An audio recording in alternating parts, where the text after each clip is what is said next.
Well, here we are with more flowers and your flower child in residence, Jasvinder. So let's just get right into it, guys.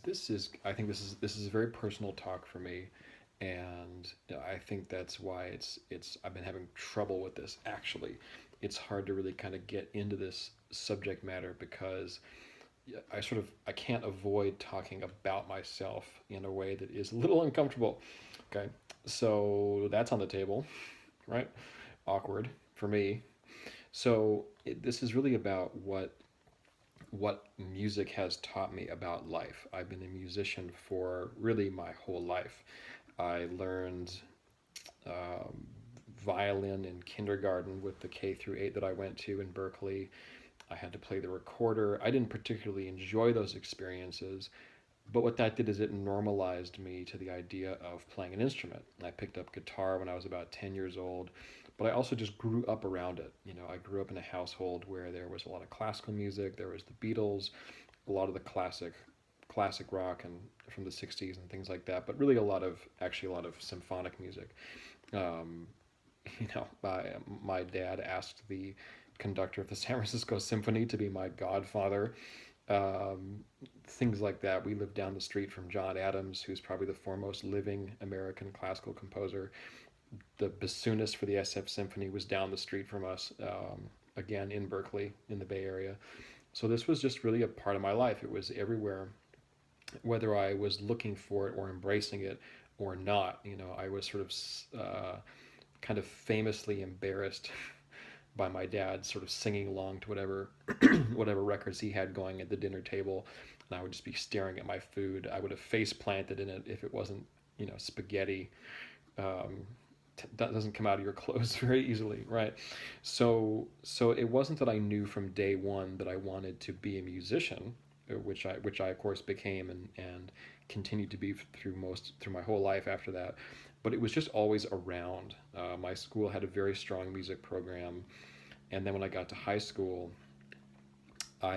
there were these two seniors who were both guitar players, and there was no room for me as a freshman guitar player because these guys, since they were about to graduate, they needed all the opportunities they could get to perform and to have solos in rehearsals. So I was really on the back burner, and the jazz band director, Rick Zappa, who of course I asked, is there any relation to Frank Zappa? The answer is no. He said, I do get that question a lot. Thanks for asking again. But I asked him, can I just be in the jazz band anyway and just sit in the back, and I'll rehearse and I can fill in if they don't show up, if these two seniors don't show up to class, but I'll just take that sort of third fiddle role if I have to, because I really wanted the opportunity. And and so he said yes. And what ended up happening was one of these guys was really good. He was just speedy and could kind of shred on guitar a little bit. And so I just asked him, who's your teacher? And he referred me to a guy named Doug Doppler. And Doug Doppler was my guitar teacher through all 4 years of high school. Doug was uh, Doug was an incredible teacher. He has incredible musicianship and technique and knowledge, but that doesn't get you anywhere as a teacher and an educator. It was his ability to convey the ideas and also convey the ethos of how hard somebody has to work if they come in on their first lessons saying that their favorite guitar players are Jimi Hendrix and Jimmy Page and Stevie Ray Vaughan and people like that. Maybe names you know, maybe you don't. You better know Jimi Hendrix. uh, just stop this video and go spend the next 2 years on YouTube listening to Jimi Hendrix if you don't know who he is. um, it's embarrassing to even think about. But back to the question, back to the topic. So Doug was an excellent teacher and had a lot of discipline that he held me to, but he also knew how to introduce uh, ideas and exercises that would move me forward and really inspired me to apply myself in ways that I really had not been doing before, and to start closing the gap between where I was and where my influences were, which was a vast gulf to say the least. And that was one of the first major lessons, is that you don't just have these heroes who are off there on a pedestal. Just do what they did model their behavior, hold yourself to that standard, and that gap is closed. There's a saying that the only guarantee in life is that the student will become a master. The student will become the teacher. The student will become the expert, the person who is going to push themselves and keep learning. So that was my experience with Doug. I just can't say enough nice things about it. I've linked in the text blog that comes with this video. There's a link to his website and his bio. He took over the teaching business of a very famous guitar virtuoso, Joe Satriani. Joe Satriani was probably one of the first just kind of guitar players that I got into. And again, that's also linked in the blog. So I got to meet Joe Satriani on my birthday backstage at a concert thanks to Doug. So, Doug, thank you for all the great memories and the inspiration and the discipline. And believe me when I say that it's only paid me tremendous dividends in my life, with and outside of my relationship to the guitar. So, so because of that, I had a great experience in high school. My high school jazz band went to New York. We played all these different high schools in New York and New Jersey. We went to go see concerts. We went to Cuba. How about that? We went to Cuba for somewhere between a week and 2 weeks. I want to say about a week and a half. Probably played 8 concerts for the public and for different music conservatories in Havana. And this is back in 2001, sort of late spring of 2001, right before we all graduated high school. And so Cuba was just an experience unlike anything other. And then we also played at that famous nightclub in Oakland, Yoshi's. So I had a lot of really rare opportunities as a young person. And I said, I really like doing this. I'm going to keep doing this. And so I only looked at music schools for college. And, I went to a jazz guitar performance program at USC. It took like 8 to 10 people a year. It was really competitive, and I just got my ass kicked 6 ways from Sunday in that program. Grew a lot, but it was extremely humbling, and got into composing classical music myself. And then I went back to UCLA to finish a degree in ethnomusicology, study of world music, music as culture. So, and then I spent most of I'd say the first half of my 20s playing in rock bands and having that whole crazy lifestyle.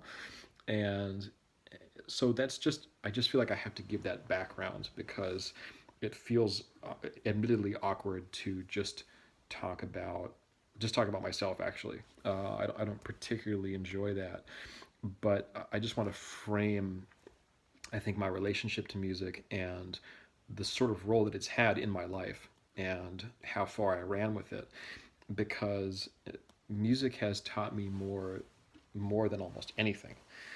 Not just because of the time that I spent with it, but the quality of the teachers that I had and their insight, their expertise. I even took singing lessons for about, I'd say, 8 to 10 months with a woman named Norma Mendoza, who I talk about in another one of my videos. That was in my mid-20s. Didn't stick with it with the singing. I didn't really think it was for me. Who knows? Jury's still out on that one, but I got into meditating very heavily and sort of stopped pursuing music professionally at around that time. More on that later, obviously. There's sort of quite a bit down that rabbit hole, but I just had a lot of really amazing mentorship, teachers, and guidance along the way. And there are just some things that I learned through music that I suppose you could learn elsewhere, but they have a unique kind of coloring for me, because I always associate these concepts and this understanding with art itself, and it has the feeling of artistry and of musicality, and my life feels like a kind of music in a way because of it. So here are just a few of them. So one of the most important things in music is the idea of timing. And not just because you've got this metronome. That's actually a Western concept. There are cultures, music cultures on Earth with no concept of a metronomic pulse. But usually just about everybody has this idea of a steady rhythm. And what that does is that tells you that, in the words of Claude Debussy, music is a play of sounds, but it's a succession of sounds. It's sound events over time. And their timing is what gives them meaning. You have the content of the idea, what are the notes, right? But then you have the way that it occurs in context with what came before, what's coming after, and the pacing of all of it. The way that you're straining against the sense of wanting resolution, but then resolution is boring and unsatisfying. You can't just stay there.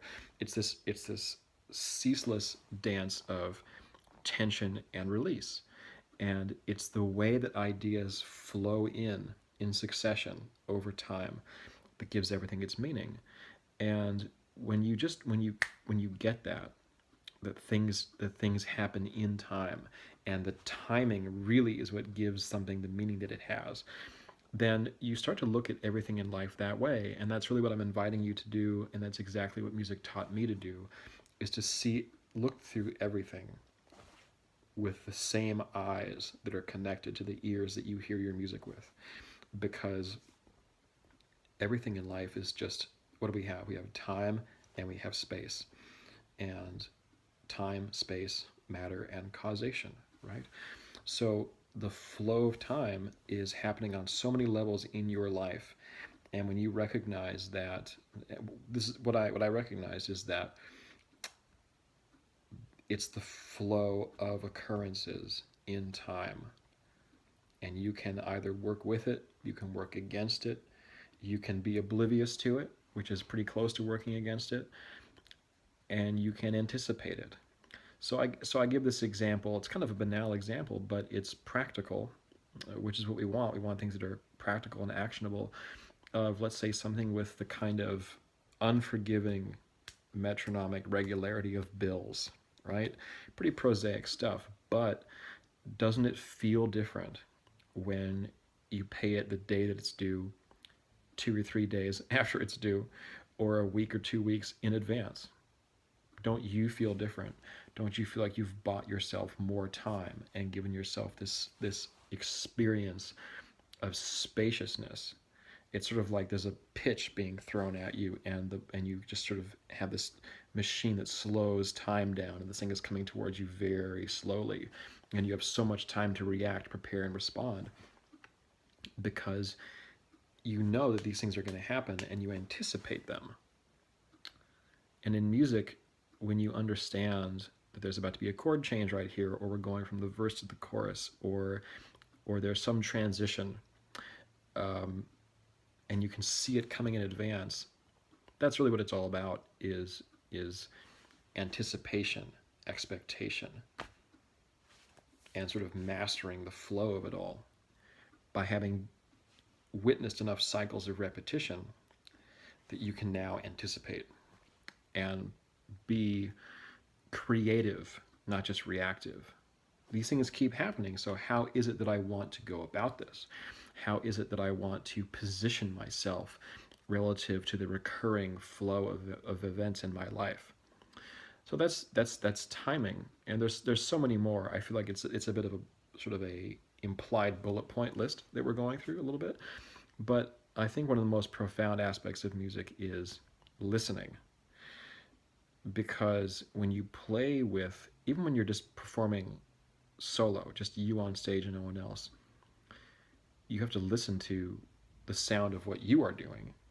You have to be hearing yourself, but you also have to be hearing the audience. You have to be hearing, you can feel in a very subtle way if the audience is with you. Even if they're totally silent, you can tell if they're with you on your journey that you're taking them, or if they can't quite get on board. And there are all kinds of ways. They're very subtle. It would be hard to really start to describe them, because once you name one, then it becomes obvious that you're neglecting to mention so many others. So I'll keep it general, but there are so many ways to respond to the cues of people, even when you can't hear anything they're doing, and adjust and get them on board with your ideas, and sort of walk one step at a time, holding hands with the listener. And it's really incredible, and it really, the feeling of connection, the feeling of intimacy and immediacy of it it's just incredibly special and meaningful. And of course, when musicians are playing together, let's say in the context of improvised music, what happens is, let's say you're not the soloist. Well, let's say you're the drummer or the bass player or the rhythm guitar player or the keyboard guy or whatever it might be, and somebody is improvising and they're sort of taking this journey of they're making a spontaneous statement in music. They're just it's off the top of their head. It's come from ideas that they've practiced and rehearsed many times. It doesn't mean, when I say improvise, it doesn't mean make sounds that you have never heard before in your life. It means that you're taking these pieces of this stylistic language of whatever kind of music it is, and you're sort of rearranging these customary phrases and maybe some very rare phrases and making a collage out of them in real time. So when you're trying to complement that and enable that as an accompanist, then what you're doing is you're listening for everything they're doing. You're listening to everything that they've ever done when you've been playing together, so that you get some sense of what they expect and where they might go next, and how to best frame their ideas so they have the maximum impact, but also the impact intended. Now, it's not just the pure intentions of the improviser becoming manifested. It's the synthesis of everybody together, listening and speaking, and listening to what they're thinking when you're speaking. It's very subtle. It's really great stuff. And the thing about when you're just helping them to make their ideas happen is you've got all these choices. You can keep doing exactly what you're doing, and their explorations are being framed against a steady backdrop, or you can go in the same direction they're going, and now everything is moving and pivoting away. Or you can go in the opposite direction, and you can maximize the contrast and instability and the sense of change and ambiguity. You're not going someplace definite. It's not quite clear where we are, because you were together, that person moved, and then you moved too. And so now no one is quite sure where they are, and that can be very effective and very dramatic. Or you can slow things down, you can deconstruct your playing and leave more space, you can drop out completely, and now that soloist is going to redefine where the music can go once you guys come back in. So there's all kinds of ways to do it. So if you're approaching that analytically, how are you going to do that? You just can't. It's happening too fast, and there are too many choices, and you can't analyze in real time. Analysis is of the past only, right?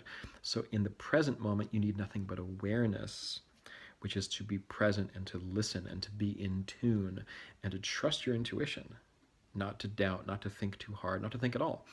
There was a teacher at USC, and he was a piano teacher. Alan Pasqua was his name, and he taught this class on improvisation. And he said the name of the game for improvising is don't think, focus. Don't think, focus. Pretty powerful stuff, right? So listening is huge. Listening is a part of everything in life. Listening to your own emotions, which I talked about at length I've talked about this a number of times now. Radical Honesty talks about this. The Right Way to Be Angry talks about this. Digesting Disappointment talks about this. So this is obviously sort of a theme that I'm fond of, is listening to yourself and what to do about what you're hearing on the inside. And when you get comfortable hearing your inner self, and this is not I think I point out, maybe unnecessarily, that this is not some woo-woo thing. When I say listen to yourself, I mean there is it's either a cacophony, or it's a boardroom, or it's whatever, of voices up in here, just your thoughts, your thoughts, and you got to learn to listen to them and get in tune with them and have an attitude of non-resistant, receptive attentiveness and responsive attentiveness to them. And the degree to which you have that going on, that you learn to listen, then you can listen to other people with some real focus. And the experience of being listened to with a truly open mind and an open heart from another person will pull truth out of you. Just the experience of knowing you're being heard so totally will draw insight and truth and vulnerability out of you that you didn't even know you were capable of. Listening is a very powerful, very active and dynamic kind of thing. It's not passive. And if listening is something you struggle with, then something that I got from a guy named Simon Sinek is he was talking about Nelson Mandela and Nelson Mandela's leadership style, which was that he was always the last to speak. So don't think about listening as much as waiting to speak, putting as much distance between when you sit down to talk to someone and when you give your input and ideas as possible. If you want to make someone feel heard, sometimes it might be on you to do the talking. Like right now, if I was to practice listening right now, that would be a pretty boring video, right? It'd be like one of those John Cage pieces. 20 minutes of silence. All right, let's see how many views we get there. But listen, there's so much mental chatter in here that you actually have constant opportunities to practice receptive, responsive, and attentive listening. The easier that gets with you, the harder it is for anything that you have coming into your ears said by another person to ruffle you. You just take it in, and at some point it's, well, where do we go from here? What do I do with this information? But you don't, if you put up roadblocks to the entrance of the information, then you will not know how to respond to what they've said because you're already responding to the fact that they are saying it. And that makes everybody's life more difficult. The other thing that music has a lot to do with is structure, limitations, things like not just music theory, but stylistic vocabulary, performance practices, conventions, the conventions of certain kinds of music. You know, people do not sit in chairs in tuxedos with music stands in front of them when they want to play hair metal. Okay? Something you associate with classical music, right? The way that an MC moves around when you go to see rap music, hip hop music on stage is nothing like the kind of gesturing and the kind of talking to the audience that you would expect from a DJ, right? So they're all different. They all have their own limitations and their norms, and in some ways their rules. People who are very amateurish, they resist learning things like music theory because they think it will inhibit their creativity. And what I think all of the great artists have taught, and you can learn for yourself, is that when you struggle to find your voice within limitations, within things that are very limited and limiting, then what that does is now you are really existing in context. You're not just existing in a vacuum. You have placed yourself in the continuum of this sort of dizzying array of musical expression. And you've chosen something definite, which is to say you've committed. You're not just leaving your options open. You're not just being a dilettante or a jack of all trades anymore. You've chosen something. And I really can't overstate how important that is. It doesn't mean you become narrow, but it does mean you become focused. It does mean you choose something, knowing that you make that choice at the exclusion of actually literally thousands of other choices that are available. And that is how your life comes to mean something in particular, as opposed to nothing at all, actually. To be definite, to say no to everything else other than what you say yes to. And that gives you a direction, it gives it meaning, it gives it identity, it gives it realness, something of substance. And what that means is you cannot be all things for all people at all times. It means that you've chosen your path. But this is not as daunting as you might think, or maybe as I'm even making it sound. It's so much more basic than that, because you are who you are. You are who you always have been. And all you do in the course of your life, if you're playing the game the right way, is you're getting more and more comfortable just saying yes to what is natural to you and saying no to what is unnatural. And these moment to moment choices, every moment of every day, that are offering us millions of different directions that we can take with our thinking, with how we spend our time, with everything that we do, gets easier and easier and easier because you know who you are. So, simple and crude analogy: if um, if you figure out that you're a toaster, well, then you're going to say no to someone trying to store a bottle of wine in you, right? You're going to say yes to the bagel. You're going to say no to the leftovers that should be going in the fridge, or the glass of water that's being poured in there. You know what to say yes to. It's kind of ridiculous. I don't know where these things come from, but you know what to say yes to and what to say no to, and and then it starts to really mean something. It feels specific, and it feels directional, and then things become coherent in terms of what they mean. Everything that happens in your life is taking place relative to you, to who you are, where your life is going, and what it means. So I really wanted to take some time to share those ideas with you guys today. Please leave some questions or comments on the video. I'd love to hear from you. Um, there's more stuff like this on www.jasvinder.life, my website. It's got lots of other blogs and videos on there too. So don't be a stranger, guys. This is meant to be a conversation, and this is just the first installment of that. Really, this gets a lot more interesting when you guys jump in here, and bounce some ideas off of me too. So don't be a stranger. All right, guys, enjoy the rest of your day, and thank you very much. We'll talk soon.